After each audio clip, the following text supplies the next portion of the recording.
Okay, so now I'm recording. So here's a new little trick I put together. Is I've got the I'm gonna do duet slideshow. Sorry for the corrupted file. Let's hope this one opens. Yeah. See, the problem is I've got all of these things that I use the cloud for, um, and it's very hard to, like, if you update something and then you get back on the cloud, uh, that it erases it or it modifies it and then you can't get it back. So the slideshow that was supposed to be a live slideshow, you're going to just have to watch it. But now that I have it like this here, this is kind of cool. Look, I've got it in, we're going to do side by side values so you can kind of see as we do all the slides and talk a little bit about them. Before I start, let's just go. I'm going to try this. I'm going to go to the Facebook page. This is always dangerous because someone's going to get offended that I didn't hit their picture. But now you can see, let's look at some of the stuff we had on the Facebook page. And you'll see mine comes through in such a weird format. And I think, maybe, you know what, let's do this. I think I can just go to photos. Then we don't have any words and I don't have to think about what people are trying to do here. Yes, great. So here it looks like Carol, and I'm just going to look. I know Carol is in the Friday class, but let's just kind of poke around on some of these. And we can talk a little bit about their value schemes. And if it comes to one of yours, I'm just going to look each time and see if the person's in the room. I can unmute you if you want, and we can kind of chat about it. But this one, so this I would call a medium dominant, which we haven't talked about yet. And we won't really get into it as much until we get into color next week. Oh, and by the way, I'll say this again. I screwed up. I have this workshop in California next week. My plan was it ends Wednesday. I was going to fly home Wednesday night and we were going to do our Thursday class. The problem is I couldn't get a ticket that wasn't like $800 to get out of there at the right time. And so I'm coming home Thursday morning. So I think what we'll do, if this is all right with everyone, we have a couple choices. I get in pretty early Thursday. I may either do it Thursday afternoon, a little bit, 2 or 3 hours later than we usually do it, or I may just let everybody come in onto the Friday class, and I may develop a class because that's our first color class anyway. And so it's going to be almost exclusively slideshow and conversation. So anyway, program note, but this appears to me, for the most part, middle. We'll keep moving on here. Yes, Sandra, let me know. I'm going to give you a fair warning, Sandra. I'm going to unmute you for a second here. If you have any dogs barking or anything like that, we can talk. And if you just want to pass, you can just say pass. All right. Are you there, Sandra? I'm here. Good. How's everything in Austin? What's the weather like? Good. Well, it's kind of rainy and cold, but it'll change soon. Yeah, it does in Austin, doesn't it? Yeah. So this is perfect. Today we're going to talk about, there are two approaches to this. One is just kind of finding white objects or finding light objects, and then the other is doing like intentionally turning something into a high key. But look how, it's just so calming, that color or that value structure. Was this something, did you just do this or this is an older one? Oh, this is new. Yeah, it's fantastic. And I think the large, so many great things are working here. The large shapes, and so you can see over on the right there that maybe I can draw on this. Let's see. No, I can't. I think I can do a cursor though. Yeah, you guys can see my cursor. Yes. So like here, this is like where this just kind of joins together. That value and that value are like identical, and it just allows the pot to just become part of this whole light medium value in the back. And then same thing down here, right there. We just jump the river to get across right there. And then your details, wonderful. So the reason we're talking about this is it plays exactly into the chicken noodle soup idea, that the broth is a large, simple shape. It's the dominant shape, and the thing that makes shapes is values. And so if you have a dominant, simple value, you automatically have your soup or the broth part of it. And so your noodle stuff, there's just great movement in these really simple shapes, and then wonderful, crisp little details right where I want to see it and right where I want to see it over there. So, and great contrast, by the way. We'll talk about color contrast in the next 2 weeks. Great warm versus cool. And great choice with kind of this cool, your reds and blues, real pale stuff. And notice, everybody, those are different temperatures, but they are not different values. And so they all read together. So anyway, perfectly done. Very nice job. Thank you so much. Yep. And we'll talk to you some more soon. Okay, thanks. Oh, did I just get kicked off? I did just get kicked off. This is okay. We're having some sort of weird. Oh, no. There it is. I'm still there. Yeah, we're good. Having a few technical glitches here. I'm trying to run two computers and 3 iPads at the same time. And in fact, you know what? I need to turn something on. Give me 30 seconds. I'll be right back.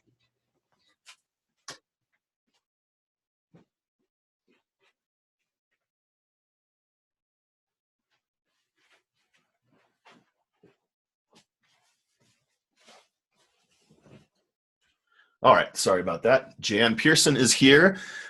Jan, this is to me a dark dominant, I'd call it, or a medium dark dominant. In fact, if you look over at the one on the right, Jan, I'll unmute you just a second here, and if you want to not talk, just say pass. All right, here it comes.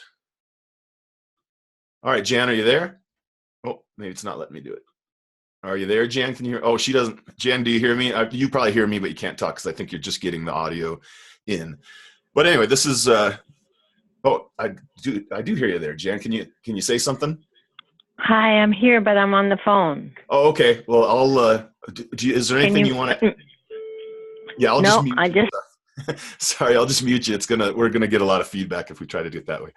But yeah, this is so we'll talk today about how you kind of feature the light and the dark parts when you have a more medium value scheme. And so look here, everyone pay attention for a moment that the kind of contrast that we're getting with those nice bright flowers against that medium dark background. We'll kind of circle back to this idea in a minute too.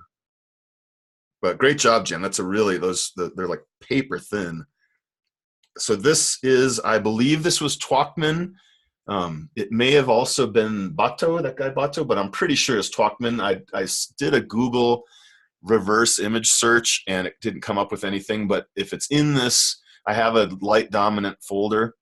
If it's in the folder and it's a scene like that, it's almost certainly Twachtman. I used to grab his last name is Twachtman, and he did a lot of like really wonderful not high key, but dominant light. And so there's a difference. We're going to talk today a little bit about the difference between high key and light dominant, that they don't mean exactly the same thing. At least as far as I know, they don't mean the same thing.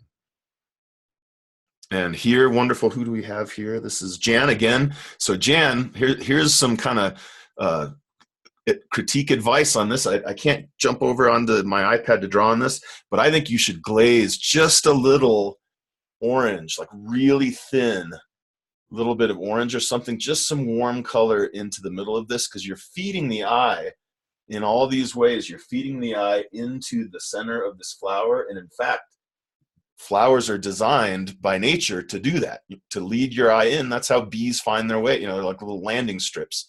Is how bees find their way into the part they're supposed to go to. And so it's shaped, our eyeballs share that same biological process. And so our eyes go right into the center of the flower.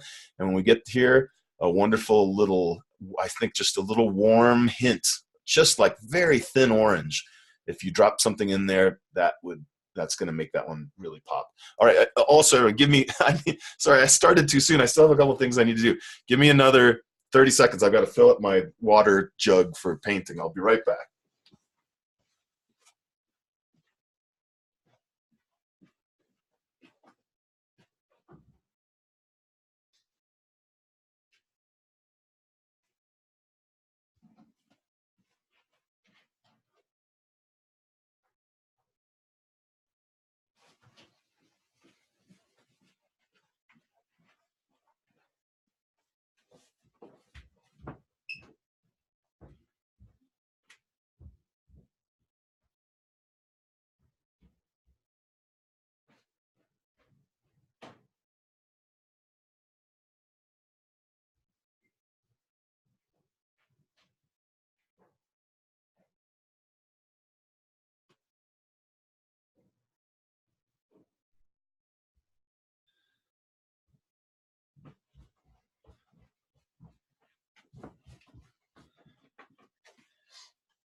Okay, I'm back. Sorry about that.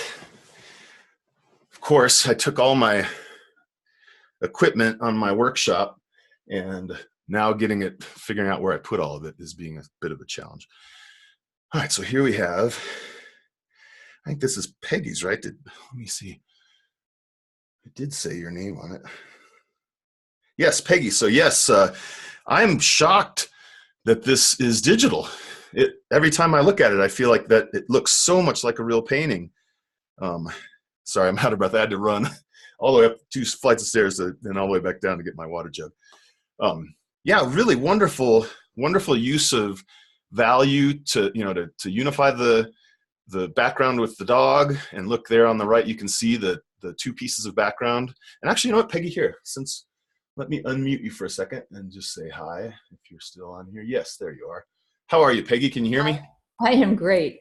I can hear you. Yes, excellent. And am I at the right volume? Sometimes this microphone's a little too loud. Does it sound okay? Sounds good. Great. So tell me, is this kind of from a photograph, or was it a painting that you put in? Yeah. It is a photo, and it's just a friend's dog, and she had the fringe of a blanket over her head, and she was like a little flapper. So I've always wanted to do it, but I'm typically such a vivid artist that I've had this vision of this being much softer and higher key, and this is just sort of my first stab at it. But I can't thank you for the kudos, because that's Procreate, and that's my number 3. So I'm really appreciative. Maybe that's why it doesn't look like digital, because I'm not doing it right. It's all the beginner's luck, right? Right. That's great. Well, I'm looking forward to seeing you, and I'm going to send out an email soon to the group, but it should be a lot of fun. Yeah, I'm so looking forward to it, Mark. Really excited. Okay. Yep, we'll see you soon. Thanks.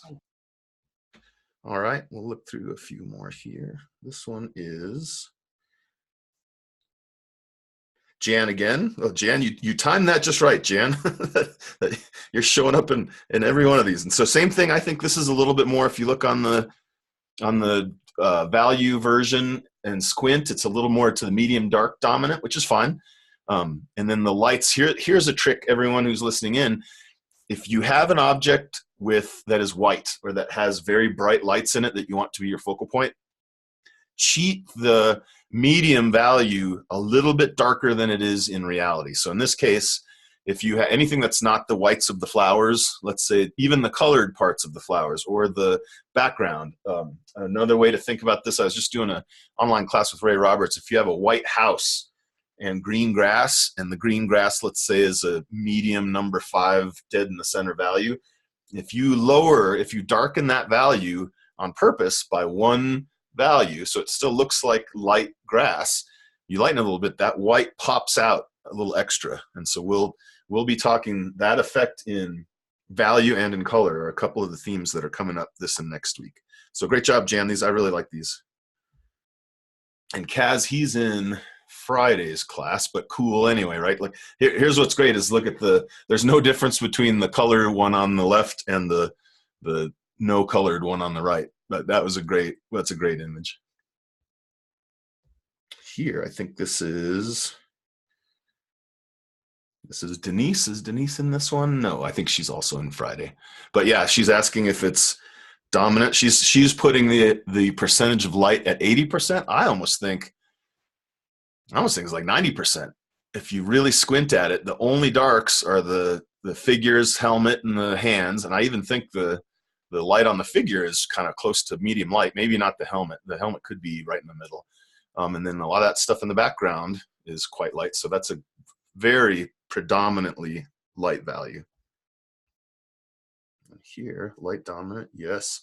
Kate is also I think she is also in Friday's class. But excellent use of light and shadow. This is Mate. Is Mate in this group? Nope, she's also Friday. But anyway, let's just look at, even though Mate's not in this one. Excellent. Man, Mate can draw. Look at this. The draftsmanship in this is excellent. Those figures are fantastic. I think I can, yeah, let's zoom in. That'd be a great painting, even just like that. Here is Liz Wall is here, I think. I thought I saw. And sometimes you guys go by Elizabeth. Yes, you are there, Liz Wall. Liz Wall, I'm gonna unmute you for a second. Just say pass if you don't want to talk. So go ahead. I can hear you now, Okay. Liz. So tell me, this feels like right on the cusp. Although no, now that I look at it on the right, those are medium lights. Because let's try to peg. I think the medium value would be that upper left roof. Yeah. Would you agree with that? I would agree with that. And it's funny because I've been painting so dark that when I did this, actually, this is a plein air piece I did last summer. And when That's really nice. I thought, oh, light value, but not really. Mm-hmm. Yeah, it's definitely, I mean, so today this is what we'll talk about. This is kind of moving toward a high key where if the door, that bottom right door, were a little bit lighter, everything would be medium and up. But in this case, it's more like a dramatic light dominant. So that I think you could even make that door, if it's dry, you should try this and then just wipe it off if you don't like it. Try glazing dark, just a really thin black or something over that bottom right door and just see how you like it. I think it might give a little more punch and it might balance out because you have these really crisp, sharp details up here and into this area that I think to have that a little bit darker. If I was in Procreate, I would just pop it in there and do it real quick. Oh, okay. Yeah, I do. But just see, I think there's nothing to lose, right? You can just clean it off if it doesn't work.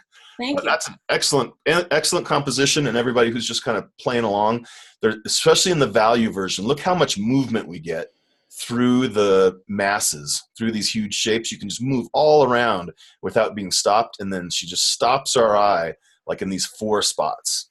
And for me, that, and I often wonder if I'm kind of over projecting my own bias on you guys. So I apologize if I think something looks great and you guys disagree. That's probably just because I have that bias. But that large, simple field, medium-sized movement shapes, tiny details always makes me happy. So great job, Liz. Really nice painting. Thank you. Oh yes, and this one, yes, Ona. Is Ona in this group? I think she's in the Friday group. But that's just up my alley. I love these giant shapes and sharp little details. And I bet this thing's about an inch square. I'm sure it's super tiny. And here, great dark dominant. Who do we have here? Kurt, you're here. Hey, Kurt, I'm going to unmute you and say hi. How are you doing, Kurt? Fine, thanks. How are you? Great, thanks. Great idea for this. Have you ever seen, I'm sure you have, the Norman Rockwell, where the band is on the other end, like they're in a bright room in the distance, but we're on the other side of a window and a dark room. Have you ever seen that piece? No. Oh, it totally reminds me of it. So this, what we'll talk about more today, and this plays into our color stuff that's coming up, is the mood of this, like just darkening those areas and then having the light kind of crisp bouncing off of it. Fantastic. Great composition. And you said too, this can't be a iPad painting. This is real, right? Yeah, this is acrylic. I did it on the iPad earlier as a study. That's right. Yeah, that's why I was thinking. But yeah, excellent.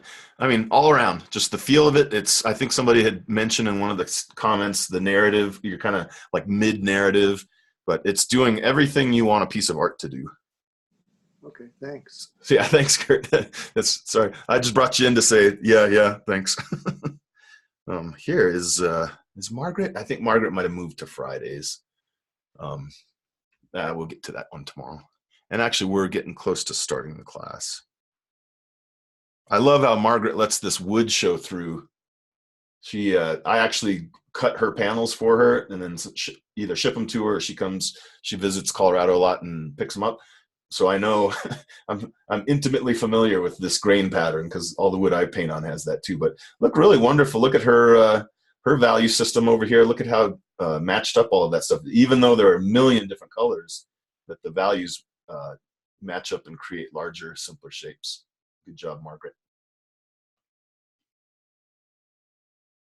And also this one, we've seen it too. And Margaret goes for 3 in a row. Ooh, yes, here we go. Yeah, if you're Mary Jo, I think Mary Jo, oh, she's moved to Friday too. I'll catch up with her tomorrow. But look how great, look at the shirt on like this space right here. blends right in. Even, I mean, she could even kind of get rid of that little halo right there. Blends right in. Here it breaks open. Here the arm just sort of disappears. Look at that. You can see on the color version there's a fair amount of definition to read that as an arm. And you get over here and it just, you slide right through it. That's what you want with those values. And yes, Ginny, I think Ginny's Friday. Let me see. This is great. You don't even have to put this one in black and white to see those value structures. Who do we have here? Kate, let's see, is there, I think that this Kate, I think, is in the Friday. Christina is not here, but also very, so this is that idea, again, this is not a high key painting, at least by my definition or the way I learned what something meant when we called it high key. This is a light dominant, and it's dramatic because of how dark the darks are versus how light the surrounding is. And so you'll see when we're doing the slideshow, you can make something less dramatic by having light dominant and then have the darks be medium dark or medium. But if you do light dominant, as you're seeing on the structure here, the darks then become much more dramatic. And so check, it's like a reverse Caravaggio, if you guys are familiar with Caravaggio. But look at the temperature shifts. Gorgeous, gorgeous, warms and cools, warms and cools, warms and cools. And then you look over here and they all just blend. That is beautiful soup, beautiful broth right there.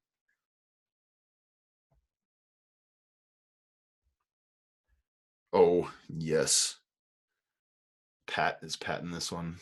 No, also she's in Friday too, but wonderful. That's just a great all around. All of the things we could talk about, dominant versus subordinate, are in this piece. There's, the water is dominant, the trees secondary, the house smallest, and they're that order of importance as well.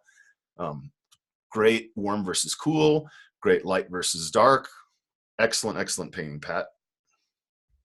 Oh, and here, yes, I think Judy, is Judy in this group? She must be in Friday also. Just leave it alone, Judy. If anything, if you watch this, or we'll talk about it tomorrow, maybe one little dot on that flower just to give it a little bit more presence, because it's carrying the whole right side of this painting and it just needs a little bit more, like something similar to what you're doing right there. Something right there, but another great one. You procreate people. I love that we're doing all of this. Let's see, we have Karen. I think there was. Yes, this is a Karen here. I'm going to bring you in, Karen, and if this is you, say you can talk. If it's not you, just say wrong Karen. Ready? Hi, Karen. Hi. Is this you? It is me. I bought an iPad. I did it. Congratulations. Yeah, so it allowed me to be a little cuckoo.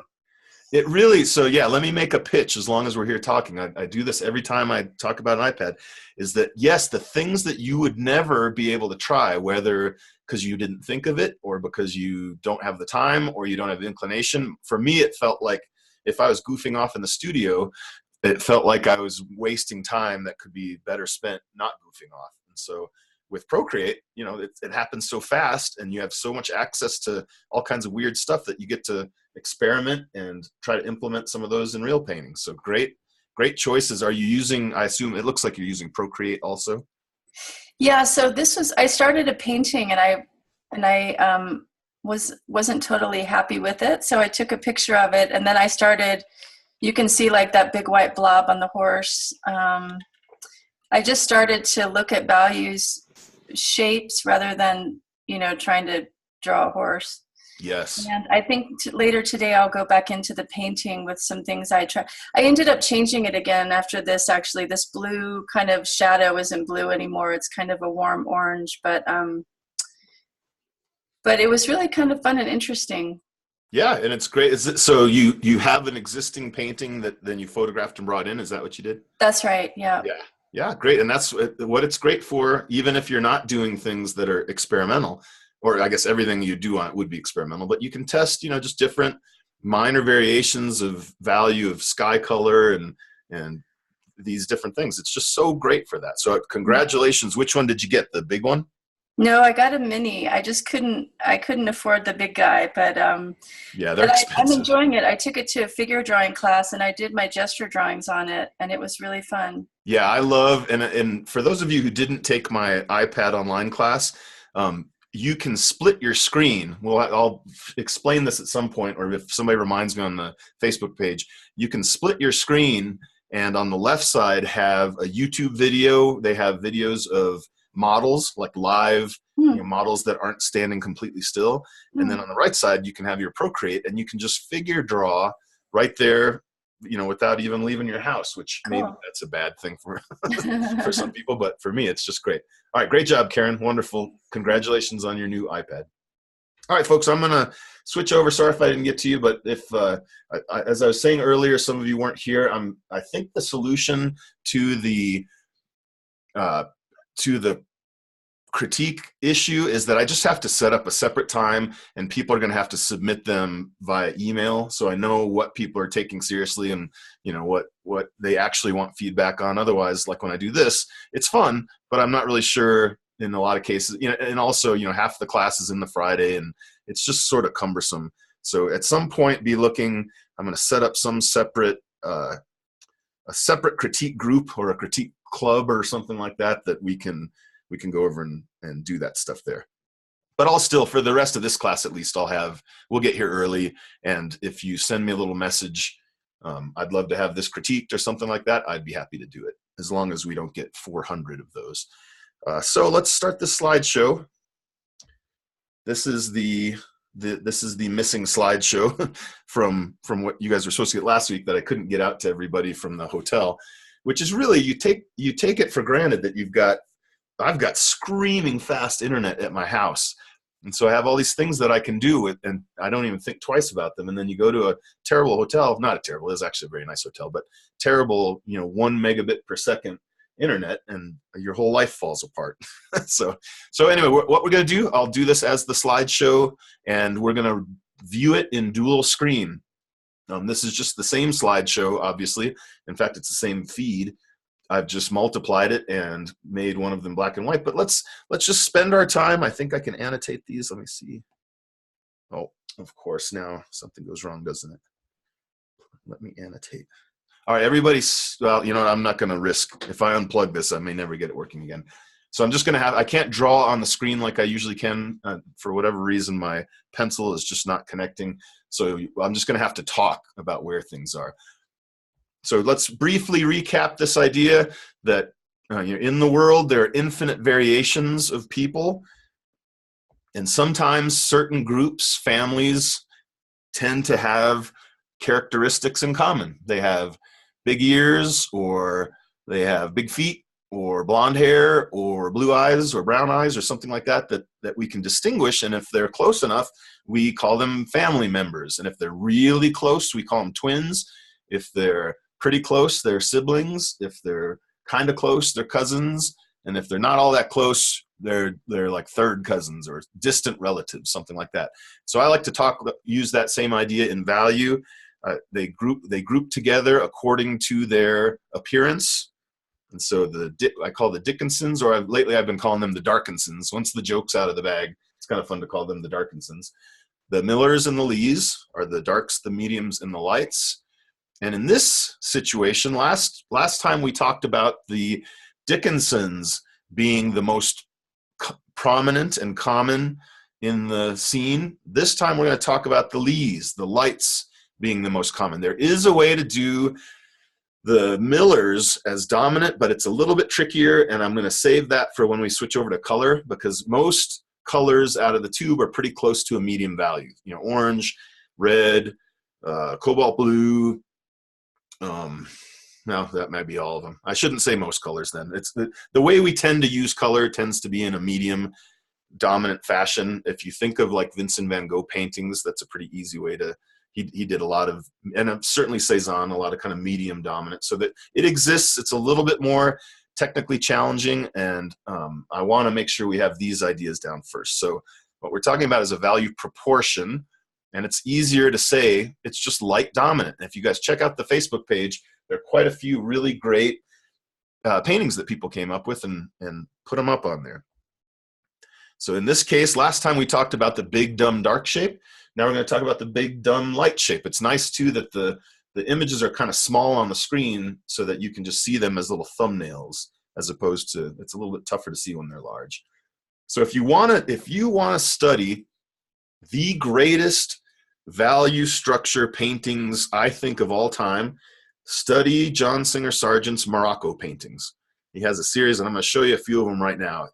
Basically, because where the place he was just was a white-walled city, he used that to his advantage, and he puts in, his soup is all this light, dominant white stuff. And then his chicken gets to be these little sharp details. We've seen this one before. Fantastic, fantastic design. There are a couple variations on this painting, but notice now we're moving into what I'm going to talk about today. Notice how magnetic and eye-attracting that black vest is, or the black, I don't know if you call that a vest, but the woman who's dancing, her shirt that's not sleeves, and her hair, because he's playing very, very darks against very, very, very dark darks and against very light lights. And it creates drama. And so that's not a high key painting. I'll demonstrate it in a second with my paint. It's not exactly the same thing as a light dominant. He's getting more drama. And for sure, something like this. Again, the darkest darks are kind of right down there near her feet, and probably the one right behind her feet on the rug. So it draws your eye down, and she's looking down there. It attracts your eye to that spot. And notice the upper, anything. Oh, I can point. Why was I thinking I couldn't point? All of this stuff up here, soup, just excellent, simple, don't look there. And that a lot of when I talk about the chicken noodle soup idea comes from these paintings because of what a great job he's done with his open spaces, medium spaces, and tight spaces. Now here, the dark it's bigger, but he makes the rest of it very, very light and very calm. And you get this sense there's a kind of dramatic effect. He's another one. Look up Hammershøi. All of he's like a whistler almost with his, his black dress, white aproned women are just fantastic. And Milton Avery. So I'm trying to be as diverse as possible when I show you these so we can say, it's not an issue of style. It's an issue of approach. And Mark Rothko used these things a lot. Most Mark Rothkos are medium. Speaking of medium dominant, most Mark Rothkos are medium dominant. So when you get a light or a dark dominant, I think they stand out a little bit more. At least they do for me.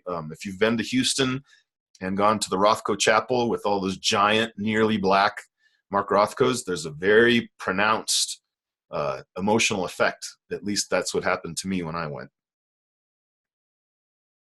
Here's our Twachtman. He's the guy people were asking about. Most of his paintings have this sort of an effect. He was really great with a kind of sense of atmosphere and impressionism.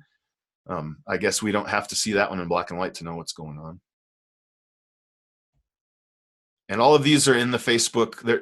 Everything here is in the face. Thank you, Peggy. Yes, here's high key, and this is the difference, is that the darks are all medium and lighter. That's the way I learned it. So a low key, everything is medium and darker. A high key, everything is medium and lighter. And I'm going to paint one in just a second. I'm going to take a full value range image and translate it into a high key, which is also cool. Like you really get it's kind of an ooh and ah effect when you crank up all those values.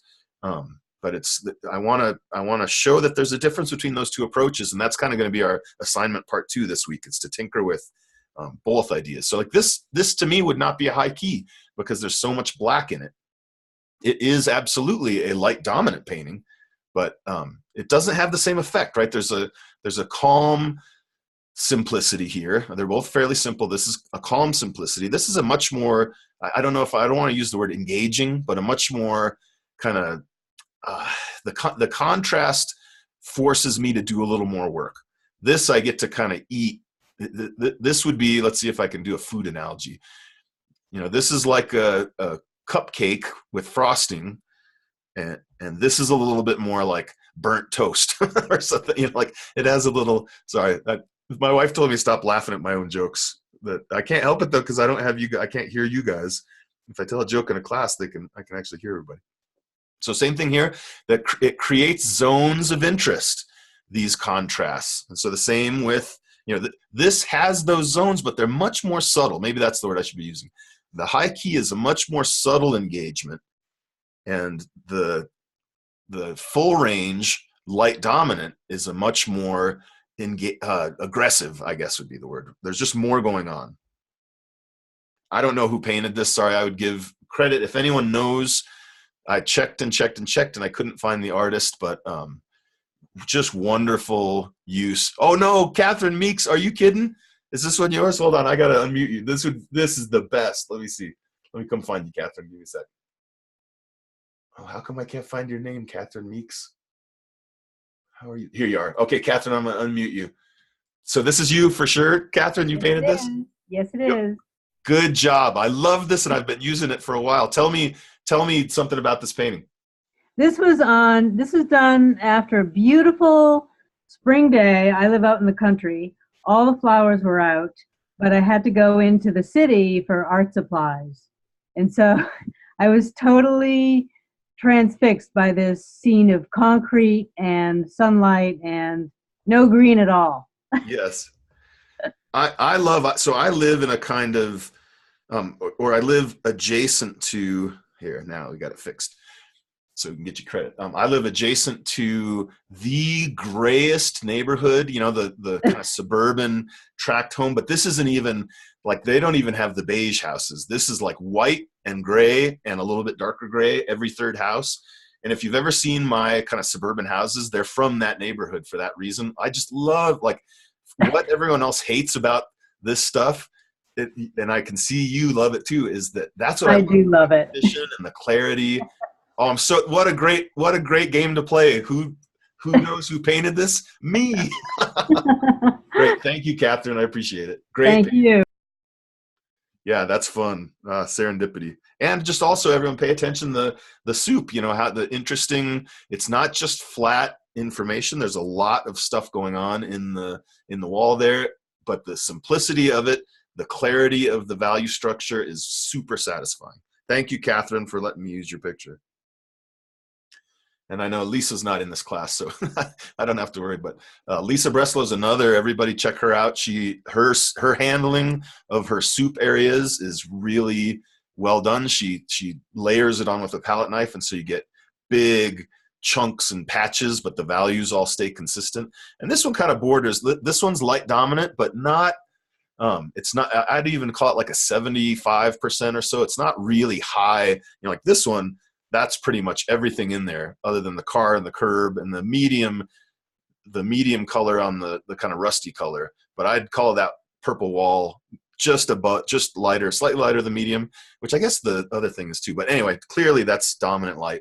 This one's not quite so clear. You don't always have to have 90-10 or 95-5. It can be 75. It can be, I think we start to notice somewhere around like 62 or 63%, we start to feel like there's a clear difference. Under that, it feels like what I've been calling fence sitting.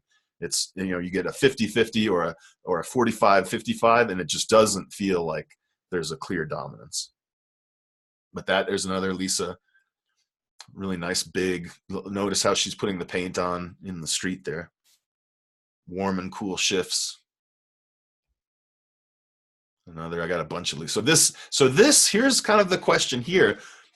I almost consider this one a high key, because of its effect. Even though it's got a couple of black dots, they're so small, and everything else is so kind of washed out. I mean that in a good way, that it, like the Twachtman effect. And I'd kind of have to say, maybe that's what I'll just call it. There's the Twachtman effect is a very specific feeling you get when you look at a high key painting that is this kind of ethereal, it's the opposite of a low key or a dominant dark. A dominant dark is like those Caravaggios. You get this, or like when Kurt had the picture earlier of looking through the bathroom and the light was on in the bathroom. You have a much more kind of downbeat, and this is a much more kind of upbeat feel. Or I don't know if you guys, I'm sure you guys understand what I'm getting at. I'm not articulating it especially well, but the purpose of this is not just a technical tool to apply to your paintings to make them better, it's also an artistic narrative tool to apply to your paintings and make them better. So it's one of those things where you kind of get to practice something as an artist that also translates to the public. And oh, Chris, one of my favorites, old Chris. And again, notice his little zones. They're very clear where he's setting up for you to look. And not much below medium. I think probably the left red rectangle drifts down into medium dark and a couple of little shadows on the bowl. But remember, when we look at, and you guys can kind of test this right now, when we look at red, we tend to interpret it as lighter than it actually is. And then we run it into the filter, and what we think is like a 5 value turns out to be a 4 or a 3 darker. And there's a phenomenon there. David Leffel explains that when we look at things that are warm, we associate that with the color of light, and so we tend to exaggerate them thinking that they are lighter. We talked about that, I think, a couple weeks ago.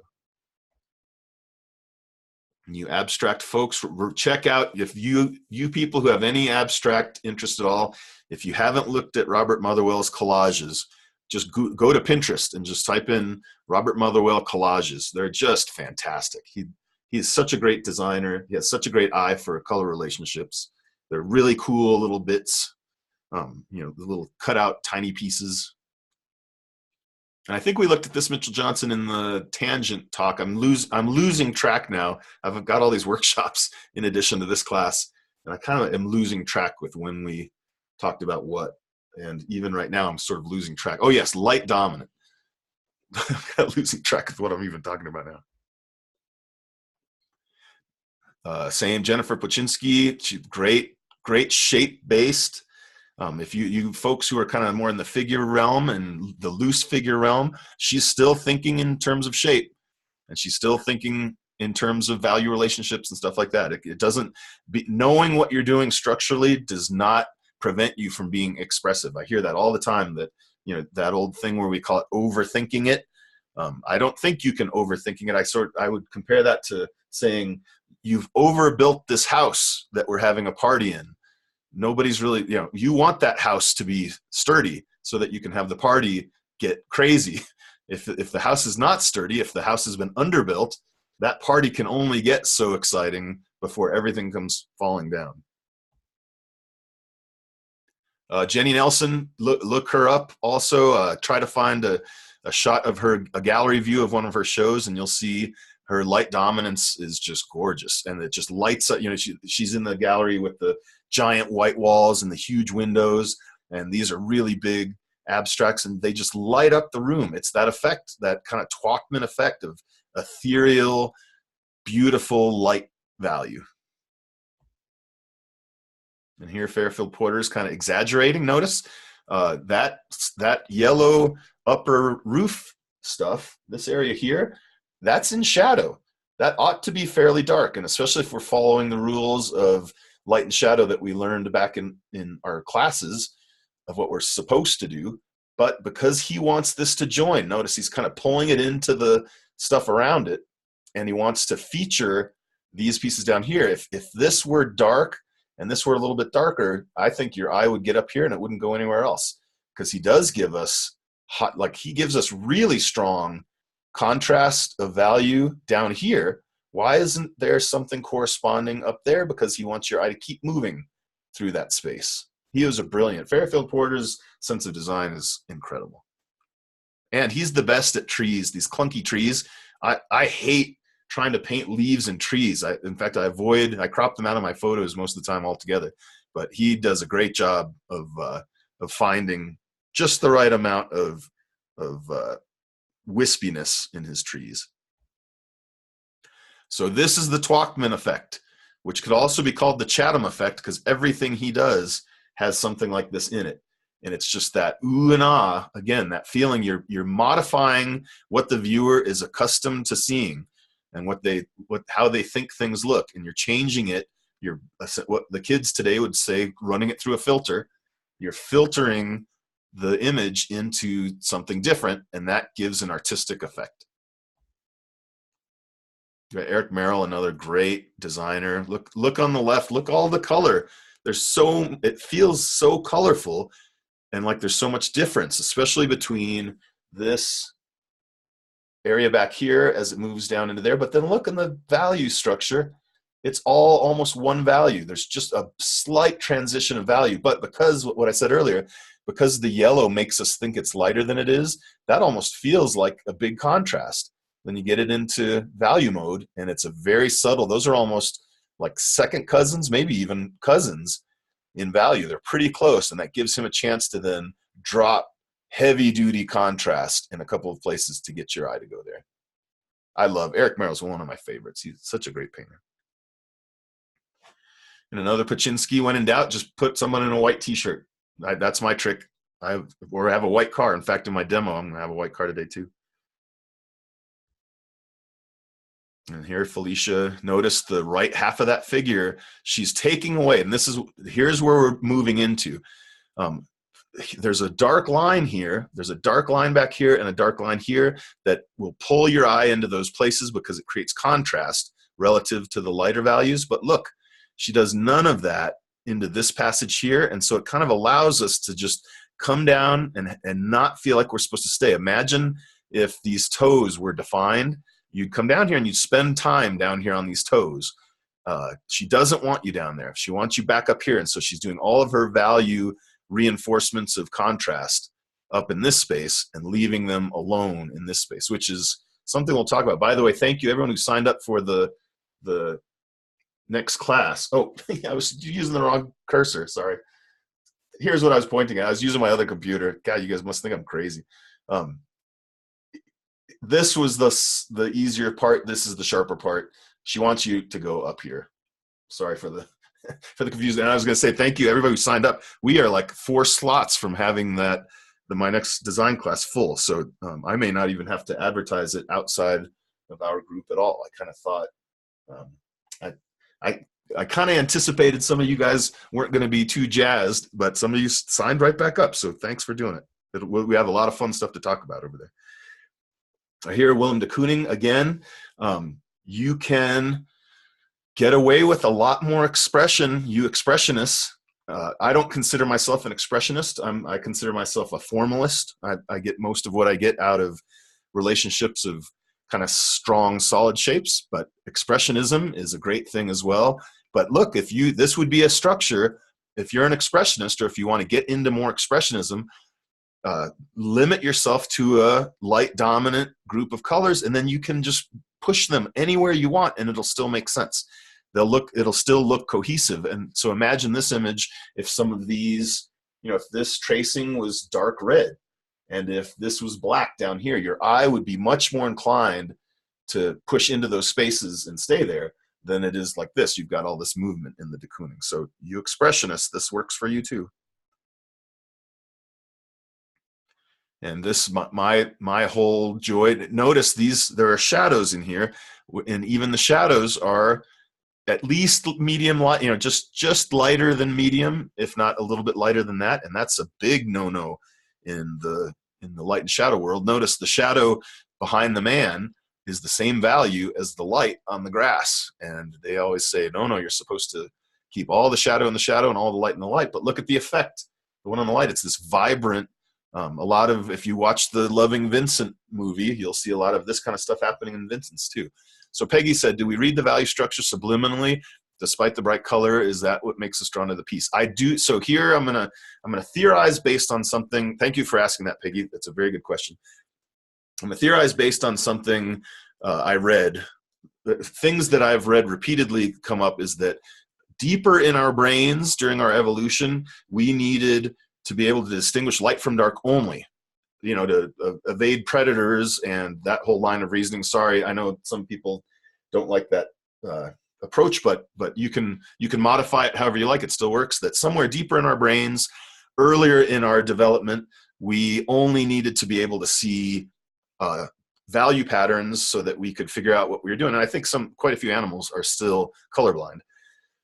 As we developed, our intelligence developed, and we've discovered the need for more subtle capacity to differentiate between a rotten fruit, for instance, a rotten apple versus a good one just from seeing it. And so our color sensitivity developed. And then as our language developed, we also developed words to describe, red, yellow, orange, that sort of thing. This is based on a book, by the way, if you want to fact check me, The Evolution of Consciousness. We were just talking about it in Ray Roberts' class. This is by Robert Ornstein, a really wonderful writer on all things brain.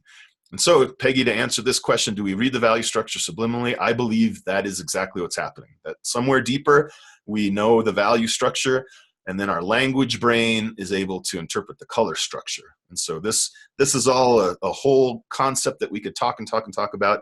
I've got lots of resources that I can hook you up with, but I do believe that completely. I believe our subliminal mind, that's why it's so impactful. That's why these value structures are what give us impact. Color structures tend to be more things we can talk about. Then we'll get, next week we're going to start with color. So keep this idea in mind as we move forward. And in fact, I'm going to have to integrate this now to say something in the Friday group because it's so important. So thank you, Peggy, for that perfect question. So we're going to look at a few right now. This is another strategy as we do our exercise this week. The white on white strategy. Whistler did it. Robert Henry did it. Some of you guys have already started. Sandra just had one with her on the Facebook page. She has a teapot and some white flowers. White on white is an excellent structure, especially if you include these really dark darks. So here's a great O'Keeffe. And I got to hurry up because I got to paint. We're almost to the end of the slideshow. White bunny, white background. I don't know why I had to take any value out of that. You can see, though, look at the temperature differences in the darker areas, quote unquote, the not quite white areas in the bunny's fur. There's some purple and some turquoise, but in value, it just reads like it's all the same. Gary Comerin, one of my favorite, the chicken noodle soup idea is largely based on my love of Gary Comerin's work. He has these huge fields.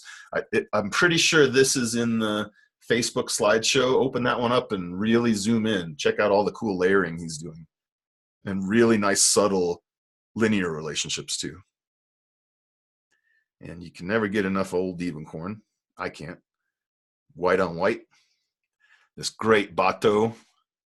And so the feeling, so this is almost like a hybrid between that Twachtman effect or the Russell Chatham effect, where you have this ethereal space, and it suits itself, it lends itself perfectly to this scene, because you have this open, airy, ethereal space, and just a few strict, sharp, geometric pieces thrown on top of it. And so you kind of get, like, if you walked into a room like this, that's exactly how you'd feel. You've got this huge, well-lit room with, tons of reflected light everywhere, big open feeling, and then sharp, dependable, tight little spaces that you literally could go sit on.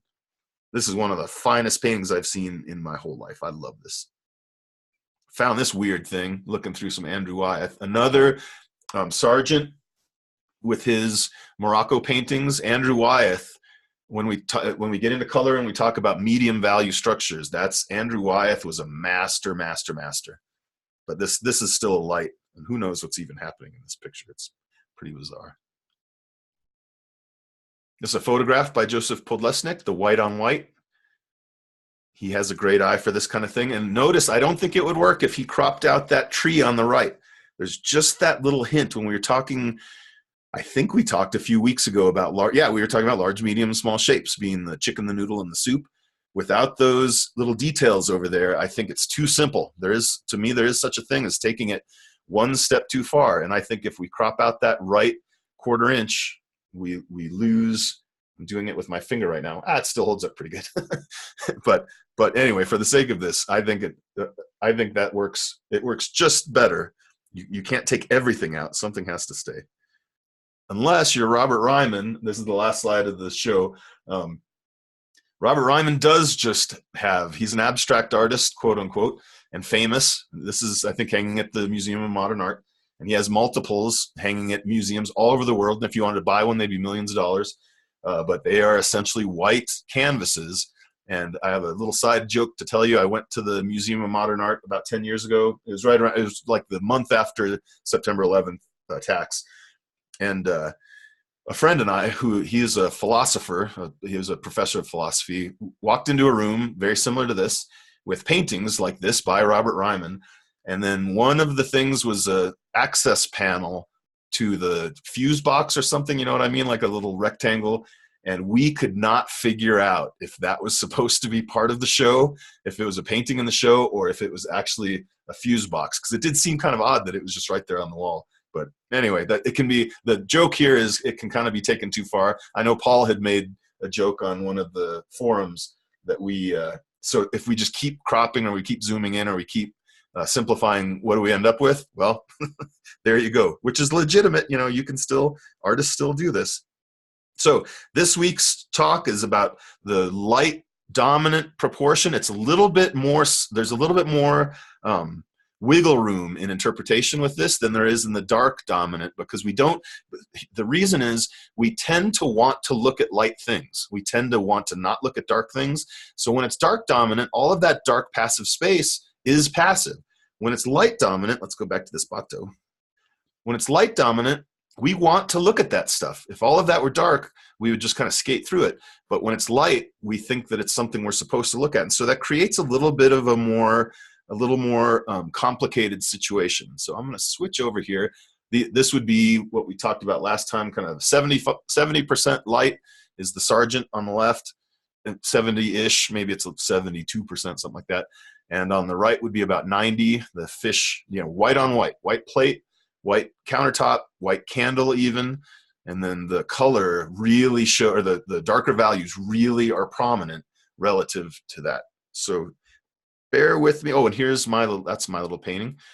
Most is lighter. You choose the percentage. You guys already know this is sort of a 2-week project. The first one being kind of the simple version. Oh, and I got to show you guys this video. I hope it'll play. I just happened to find this video, and I'm so ADD I had to throw it in here. Let's see if it'll play on the screen. Yeah, here it goes. This is bubbles in a frozen lake. So something, who knows how they come up out of the ground. I'll play it again. I think I will. But what a fascinating, isn't this, like that feeling? That's sort of what I'm talking about with the Twachtman. There's this kind of suspension. Isn't that just fantastic? All right, so bear with me for a minute. I'm going to switch computers and do my demo. And if you guys have any questions, feel free. That question Peggy asked was just the perfect kind of a question. As soon as I figure out what I'm even supposed to be tapping on here. There we go.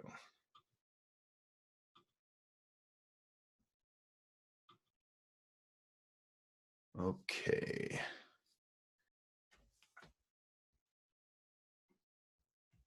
So now let me full screen this, and I'm going to do right here. I'm going to do a quick little demo, and I have, hopefully this works. Yep, so I have this working again. I'm going to be doing that picture up there, and I'm going to paint it as I make my decisions. I'm going to, bear with me. As I make my decisions, I'm going to force it, because it is not a high key piece right now. It is a light dominant already, but it's not high key. Oh, I'm going to have to switch my screen share. Hold on. This is what I want. There, yeah, that's working. Okay, so Sandra did a paper on monochromatic paints for art history because they upset me so much. That's great. It is. So think of Picasso's blue period. Think of, blue is probably like the color itself is already sort of downbeat, and then to do a whole blue piece. Sandra, type a few more things in about, and in fact, you know what, Sandra, let me bring in, because I got to set a couple things up. It'd be fun to hear. So you're unmuted, Sandra. Tell me what brought you to that point. Okay, well, I grew up in Houston, and my grandfather was an artist there. He taught art at Rice. Oh, wow. He started out doing graphic design, and then he taught architecture first, drawing and architecture. Anyway, so we would go to the museums there, and, you know, there's the Rauschenbergs and Jasper Johns and all that. And, you know, I was like, why isn't Papa's work here? Yeah. So it kind of upset me that you could do like white house paint on a canvas, you know, Yes. and it Get would away work with it. so much. Yes, and it is it's a funny thing because I have kind of both sides of that. On the one side, I feel like the you know, things like Agnes Martin that are just really subtle, you know, they're white backgrounds with just lines drawn on them, or Barnett Newman. Those things have a real Zen attractiveness to me. But then the other side of me, like you, where I think Chuck Close, who does the giant heads, had a really funny joke. He was doing a demonstration and he was priming his canvas. He showed how he primed his canvas, and he primed it like 4 or 5 times, you know, each time, and he sanded, and everybody was watching. And then at the end he says, if I were Robert Ryman, I'd be done by now. Like, just by doing that. But yeah, that's a whole conversation, I think, also to have separately, is just what gives paintings value. And you know, it's not always like there is a lot of pretentious sort of reinterpretation of things, but a lot of times people are being very honest when they make it, and then we just kind of think, well, we can't take that seriously. So so anyway, thank you, Sandra. Good. I'm glad I did that term paper, because I grew to appreciate some more, you know, minimalist art. And you know, I mean, that's something that you can hang in your house and you don't feel like you're looking at like the same photo, you know, the same thing. Yeah, it's interesting. And it's well, and like I said, with the whole idea of the giant white gallery, you know, or the giant white museum, it is that thing, like they're trying to transport your mind to a different, you know, a higher plane, which can be pretentious. Like that, it's however you want. Like if you go to a restaurant and they're trying to do that, a lot of times you think this is. But okay, thanks, Sandra. That was great insight. All right, thank you. Okay, so here today, what I want to do, and I'm just going to put out that's our image. I'm going to paint right here.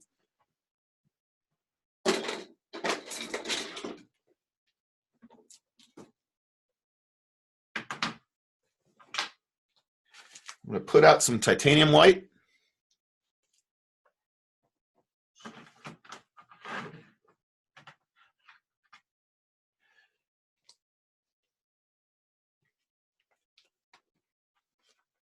And some Mars black. I prefer Mars black because, oh, sorry, it's kind of washed out there.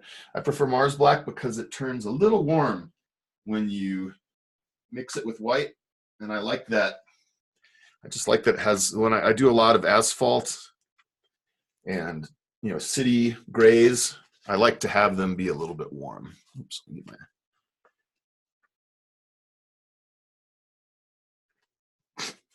Everything that can go wrong is going wrong. There we go. Okay, so this image is already fairly light dominant. You can see the relationship of even on a kind of black object, the asphalt, if you squint at it, oh, and I can even give it to you. There we go. It's still it's still lighter than medium. At least it is in I could test it against a little scale, but to me, that's lighter than medium.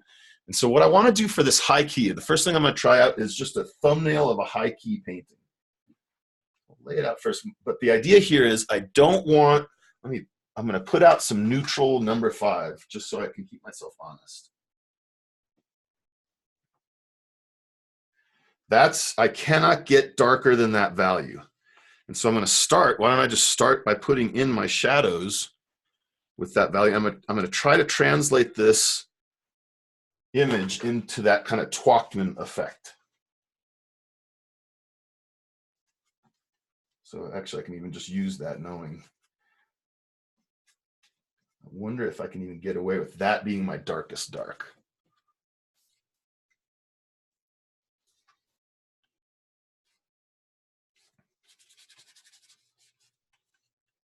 And I highly recommend doing value thumbnail sketches as much as possible. This will develop your sense of design faster than any other activity.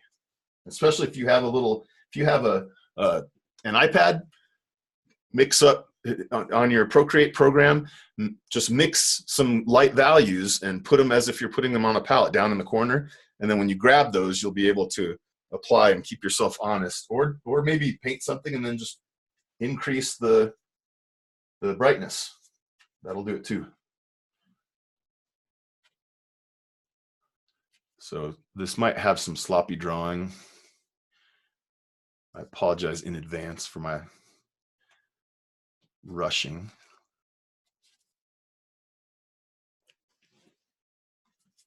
Ooh, and we barely have any time, so let's see how fast I can get this.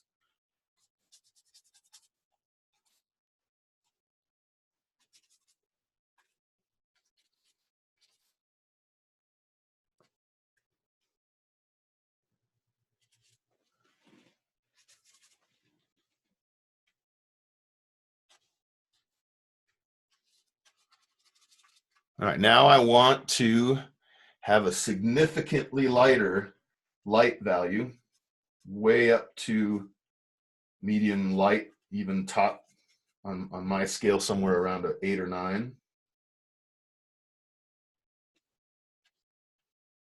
I want to keep the car white. In fact, I should have left that stripe white too.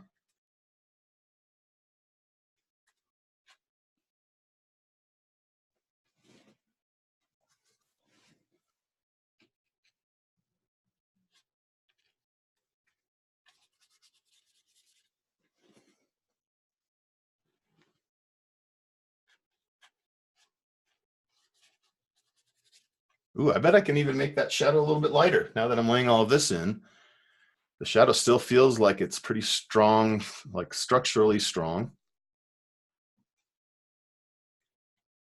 So you're gonna have to just use your imagination, pretend you can tell what that scene is. I'd need to put a little bit more detailed information, but notice even in this state, it still reads like a pretty strong light and shadow pattern. So I'm gonna even go lighter on my shadow, pull it up to like a 6, 6.5.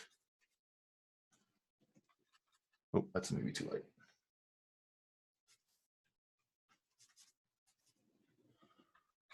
See if it can take it.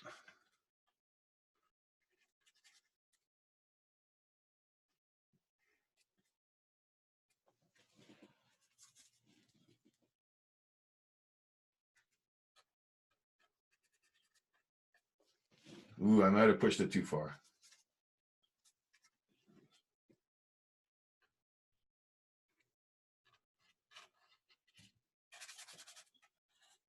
So your eye, here's what's happening, is that your eye compensates for the lack of contrast. It's still, you know, because there's so little contrast, I'll put like a black dot on this in a second and show what I mean. So that's probably as far as I would be able to push it and still get an idea of light and shadow. If I make the light areas warm and I make the shadow areas cool, like with the blue, I can get away with it even a little bit more, but I do feel like it's because of this showing through that makes me feel that I'm supposed to, let's try to get rid of all those distracting little mediums and we might be okay. Plus, I think the value's darkening slightly as the paint dries.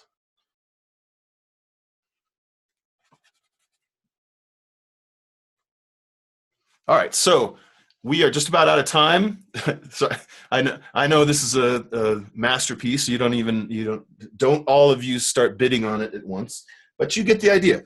This week's assignment, what I want to do is tinker around a little bit more with a little bit more intent. So watch what happens. I said I was going to do this. Watch what happens if I put a dark now. You know, that dark just becomes a total magnet for my eye, and I could sort of get away with it. This would be now shifting over to not the Twachtman effect, the other stuff that we've been doing, is if I can get all of this stuff as separate as possible, the lights and the shadows, and then if I sneak in, I want your eye to go someplace like the Felicia Forte figure, and I really want to drag you to a certain spot and not someplace else. You know, I want your eye to stay over here and not go in some other direction. Then I can throw these darks in there and make a more full range that's not high key, but the design is better, right? Because your eye is still, it moves more through these spaces, and it seizes on, especially this little mirror, seizes on these little details. And so this is a simplifying technique that you have a lot of control over, just how simple it gets. If you do, like, a high key painting is a very aggressive simplifying of something you'd see in nature. A light dominant with a bunch of objects that are light is also, but now you can actually manipulate, like I just did, manipulate a full range image so that your eye just focuses where that contrast is. So hopefully that all makes sense. I think it does. Rewatch the video if you want to see all of the explanations again, but it's more, the point I want to make is, and as we move on to color, we have to get this in the bag, because we're going to have principles very similar to this in color, where it's not just a formula being applied, that it's a high key painting, and it's not just choosing a bunch of white objects. It's being able to, I mean, those things are fine too, and those qualify for the project, but the idea is to try to take a full range and push it into light dominant, and then put in a few darks, kind of Norman Rockwell style. He does that quite a bit. If there are any questions, feel free to ask questions. Otherwise, we'll sign off, and I'll get this thing posted to YouTube. Anybody out there want to ask a question? You can raise your hand, or you can type something in. Hopefully I covered it. Looks like so far. All right, cool. So thanks everyone for your patience. I got to do this again. Thank you for your patience with my traveling stuff. I've got next Thursday, I screwed up. I booked a workshop for a Monday, Tuesday, Wednesday, thinking I was going to come home Wednesday night. Couldn't do it. So I'll let everybody know. Thursday, we'll either do it Thursday afternoon, a few hours later, depending on when I get home, or everybody can come in on Friday, and I'll come up with a presentation that everybody can watch at once. But I won't be able to do our normal time next Thursday, but I will keep you in the loop about what we're doing. The second thing I wanted to say, thank you for everything you guys post on the Facebook page. It keeps me so inspired seeing the way you guys are interpreting these, and thank you for treating each other so well, giving each other compliments and giving each other guidance and things like that. That, to me, there's nothing that can replace a fresh set of eyes. Even I need to have other people's eyes on things that I'm doing. And so to get multiple responses is invaluable. Thank you everybody for participating in that. And thanks everyone who signed up for the upcoming session on design. It's almost full. If you're wanting to get in there, you might want to get over there and do it soon. I think there are 6 spots left, something like that. And if I get a whole bunch of people, I'll probably add another Friday class like I did here, but I'm hoping to just get this time around everyone in the same class, so we have a little bit more critique and stuff like that. So anyway, thanks everybody. I'm gonna count down from 3 and unmute all y'all, and just say hi to each other and say hi to me, and I'll see you guys on Facebook, and I'll see you next week in 3, 2, 1. Thank you, Mark. Bye, everybody. Fabulous, Mark. Fabulous. Thanks, everyone. Bye.